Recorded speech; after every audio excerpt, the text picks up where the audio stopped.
अहद का संदूक, खुदा की हजूरी की अलामत।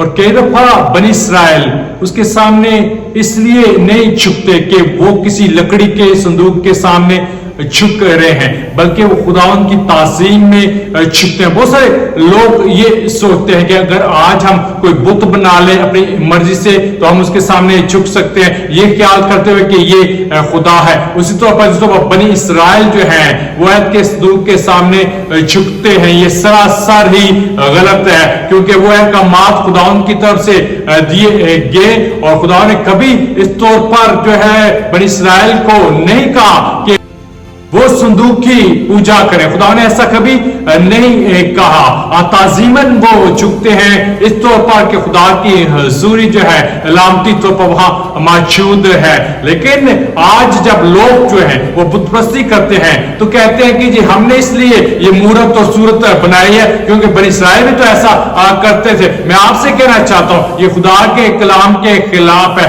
आप अगर चर्च बिल्डिंग्स के अंदर जो है मूर्तें और सूरतें खड़ी करते हो, ये खुदा के कलाम के खिलाफ है। अगर आप जो है खुदा की ऊपर मूरत सूरत बनाते हो ये सोच करके जी हम उसकी ताजीम नहीं करते, हम उससे सजदा नहीं करते, हम तो ख्याल करते हैं। आपको ये ख्याल करने की जरूरत नहीं है। अगर आपको बहुत ही ख्याल करने की जरूरत है तो फिर खुदा का कलाम आपके पास मौजूद है, आप उसे प्यार करो। अगर आप इतना ही है वो सोचते हो कि खुदा जो है वो आपके दरमियान किस तौर पर मौजूद है, मैं आपसे कह रहा हूं वो पागल की सूरत में मौजूद है। अगर आपको इतना ही जो है तजस्सुस है खुदा के ताल्लुक से तो फिर आप सलीब पर जो है वो निगाह करो। सलीब सबूत है कि खुदा आपसे बाकमाल बेइंतहा मोहब्बत रखता है। हमें चीजों की तरफ देखने की जरूरत नहीं है, ना ही हमें चीजों में खुदा को ढूंढने की जरूरत है और ना ही चीजों को सजदा करने की जरूरत है। हम अपने खुदा की तरफ देखेंगे जो जिंदा है और मूर्तों और सूरतों से हटकर अपनी जिंदगी इसलिए गुजारेंगे कि खुदा के अहकाम पर अमल